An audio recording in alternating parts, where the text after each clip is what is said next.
Hello, history adventurers.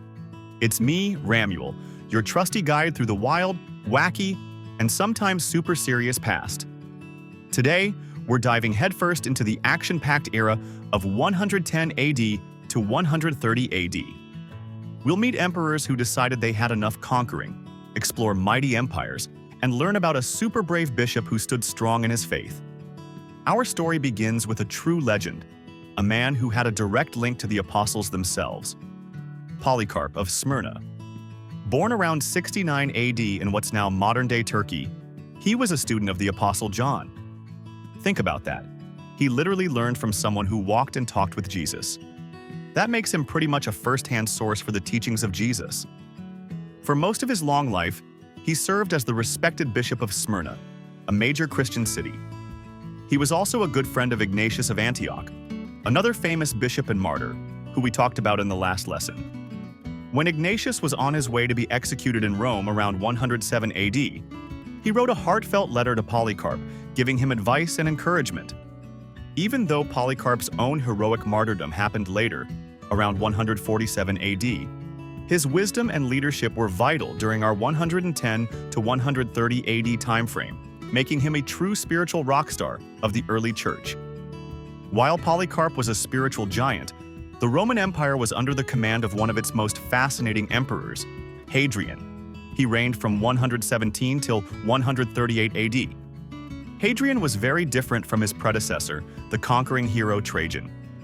Trajan was all about more, and pushed the empire to its absolute biggest size. Hadrian, on the other hand, took one look at this giant empire and said, "Nope, it's too big to manage.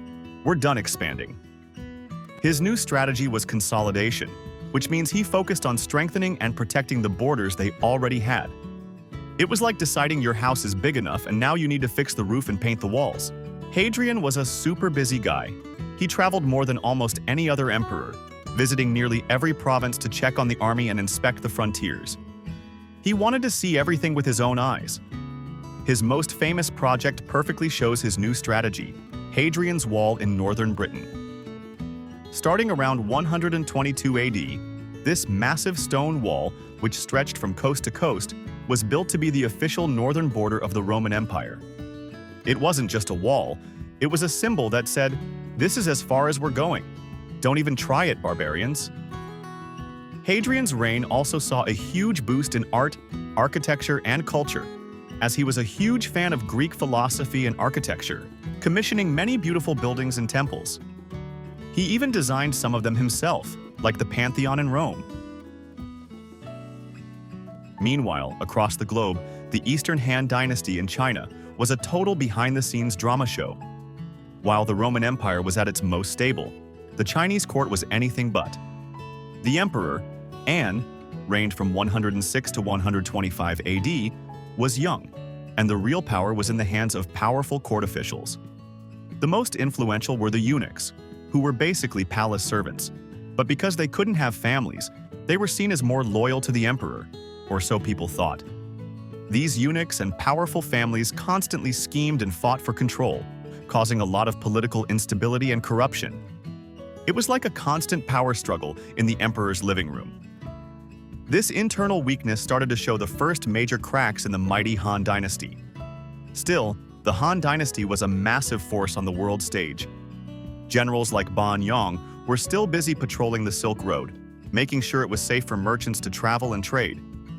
This meant that Chinese silk, spices, and new technologies, like paper, continued to flow to the west, while ideas and new religions made their way east. Now let's head back closer to Rome. In northern Europe, the Germanic and Celtic tribes lived right on the edge of the Roman world.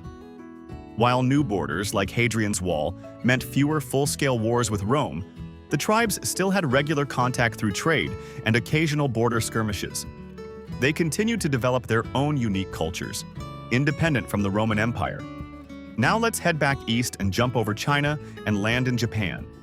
During this time, the Yayoi period was in full swing. Life was changing fast as new technologies like rice cultivation and iron tools, introduced from mainland Asia, helped society move from small, scattered villages to larger, more organized chiefdoms.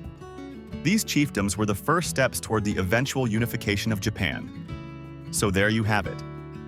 From a brave bishop who faced lions to an emperor who built a giant wall, and from palace drama in China to amazing civilizations building cities and sailing the seas, the world between 110 AD and 130 AD was absolutely packed with adventure and change.